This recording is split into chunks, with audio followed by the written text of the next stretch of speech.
just wanted to go over a couple of reminders that are going to be really important as you start training.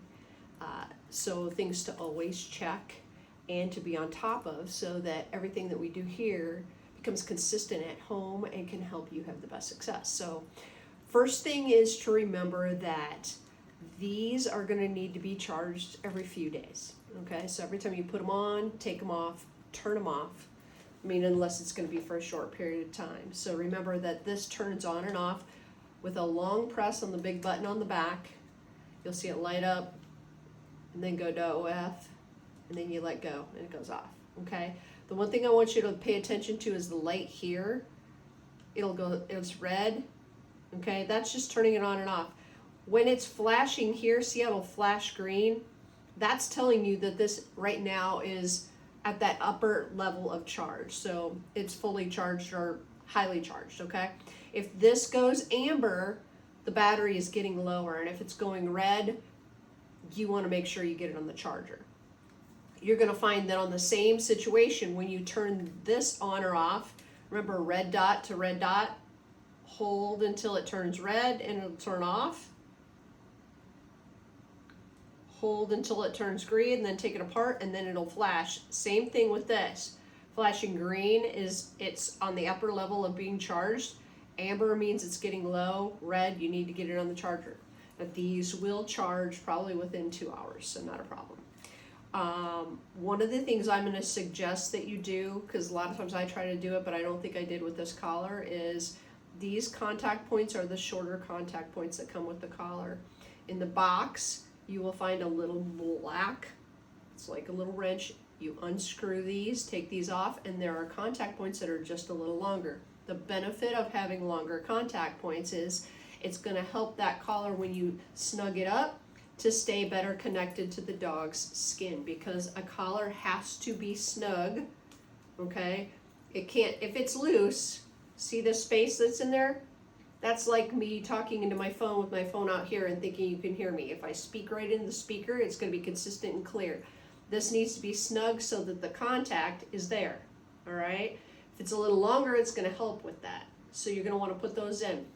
Every day when I go to put a collar on the dog, or on my dogs, I always check to make sure that these are tight, okay? Because they can get loose and you don't want to come and be without one. When you go to put it on the dog, it doesn't matter where it goes on their neck. It matters that it's snug. You're going to sometimes find that there are certain spots on their neck that are going to be more sensitive than others, and that's going to speak more clearly to the dog. So that's something you may find, or we may find through training, all right? When I put it on, and I don't know that you can see this very well, what I do is I'm going to show you on my leg. I put this on, and I lay it back, put that in, and I'm looking for snugness where I can put 2 fingers snug in there on the dog's neck.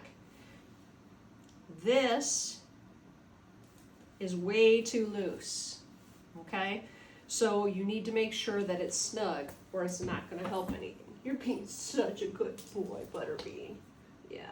So I put that on there, put it on snugly, okay? Now, one thing to remember is hot weather, cool weather is going to make a difference about how that fits. And sometimes, just like a horse, they'll kind of blow out. So you may go, I thought it was on snug, and all of a sudden it's loose. So just check it. And also, if they're wearing it long times throughout the day, I'm going to move this occasionally. I might loosen it up, move it to a different part on their neck, just so we're not getting all the pressure in the same spot all the time. All right? The other thing that's important is when you're training with the remote collar, remember, it's like speaking a new language. So it's going to take a long time for this to become programmed and part of who he is and part of what he understands.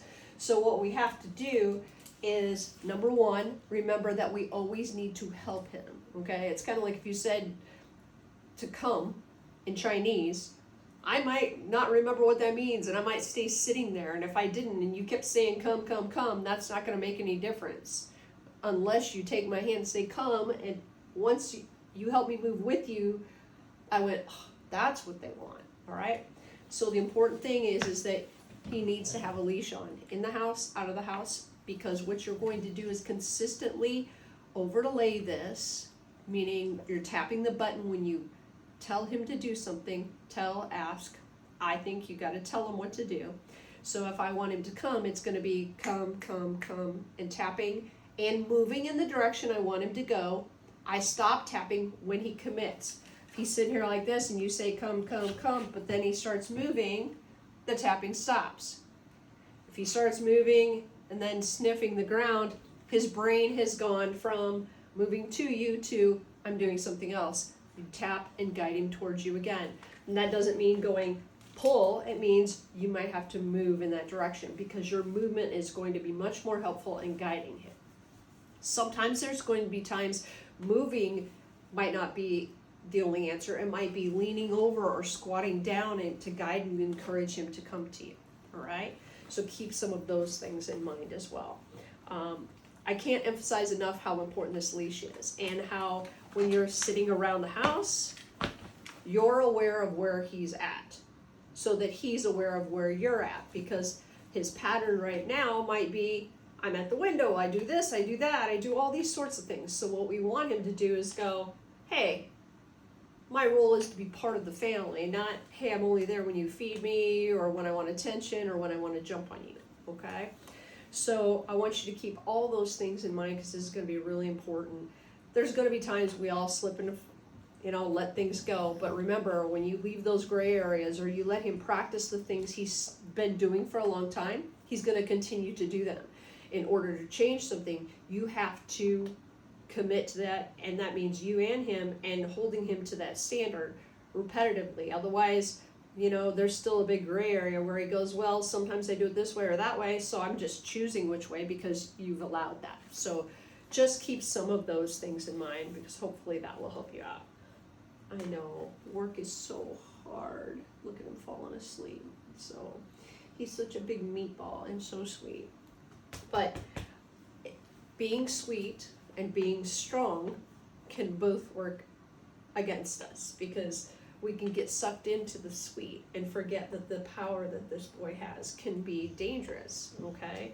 So letting his energy go from this to this means that we have to practice when he's here in this calm state or in the middle state, because once he gets up in this, if this is calm, and this is where he gets that crazy, I want to jump on you and I'm a bulldozer. If you're waiting till he gets up here and you're tapping a button, his adrenaline is so high. It doesn't matter if this was a super high collar. It's not going to commute because it's not going to compute because he's so crazy. So you've got to practice and not go, this has become the tool I just stop things with. It has to be, this is the tool I communicate and teach things with. So those are just some things to keep in mind. The other thing to remember is that the intensity on here can be variable. There are some days and some times when I'm working with him and he's at 17 and 18. There are other days, and it doesn't always mean highly excited. It can be highly lazy. It can be whatever, highly strong-headed. And it might take more intensity to get his attention, to get his motivation, to get him moving. So when you're telling him to move towards you or come with you and you're tapping the button, you're going tap, tap, tap, and you're guiding him and he's just laying there. You might have to get down and squat down. You might have to turn it up. Do not stop tapping while you do that. Because if you go, oh, it's on 18 and I'm tapping on it, it's not working. Oh, I'm going to stop and I'm going to look at it and then turn it up. Couple problems with that. Number one, when you stop tapping, that's like saying, yes, that's what I want. So what he's just understood is that when I lay here, that tapping will stop. Or sometimes it will stop. We don't want to do that, okay? The other thing is that, I just lost what I was going to say. It will come back to me. But you want to make sure that you are turning it up as to see what will pull him out of that. It's like a truck being stuck. You want to get it out of the mud, okay? So it's going to take you helping him and tapping and slowly turning it up. That's why I tell people, take the collar off, put it on your hand, and don't look at the number. slowly turn it up until you feel it, and then go, if I turn it up a little bit, oh, I know what that feels like. How far did it go? So if I'm on 18 and I have it in my hand and I go, and if I need to turn it up a little bit, okay, that's a little bit. What is a little bit on the number? So that you are going, I'm not jacking it up, and I'm also not going, oh my God, I'm so scared that I'm barely turning it. All right. So it's about balance. Everything is about balance. So just some good reminders to keep in mind, because we want to make sure we have the right intensity, which is just right. And that's not necessarily a number. It's what is the number in the moment, depending on the circumstances, the distractions, and what it takes to help with him. So it's a combination of collar, your body movement, the leash, all of those things. Remember, the last thing that's valuable in some ways is your voice. The way it's the most valuable is if you're using it to tell him when he's correct. So if I'm walking with him and I tap the button and I turn and I tap and he moves with me and I say, good boy, good come, what I did is just rewarded that turn, that he's paying attention and following me, and I also named what he's doing currently, instead of going, I'm going to name it with come, you didn't come, and then all of a sudden you come, and he goes, oh, well, that command is come, I can wait till you say it 12 times. So I know I babbled a little bit, but I just want to make sure that you had this as a reminder to help you. Do you need a nap? I'm so sorry. Okay. Alrighty. Well, hopefully that's going to help you a little bit, but also know that we can get together. You always have your videos for references. I'm also happy to help by video call or lesson, but I just wanted to make sure I got this part to you as we take a step to the next stage, where it's all going to be in your hands right now. Since he's done with his days here, he can always come back for more days if time is needed, because I think it might be. And I also want you to keep in mind that you have to start where the distractions are low. You can't go from low distractions to thinking that you're going to throw him into an outside walk and it's going to be easy, or you're going to throw him into high distraction and it's going to be easy, because it's not. It's going to be a challenge. And with this boy, because he's so strong, that's where the prong collar will come in handy, because that's purely a safety thing, because he can pull you down. But it's the help him have his brain connected before he does something, because this is what you're training. The body and what he does follows a thought. Okay, so if you're behind what he's thinking, then he's going to react that way. So just keep those things in mind. Hopefully I've covered a lot of things that will be helpful reminders as we progress and we get together and work some more to make sure your little brain is staying connected, okay?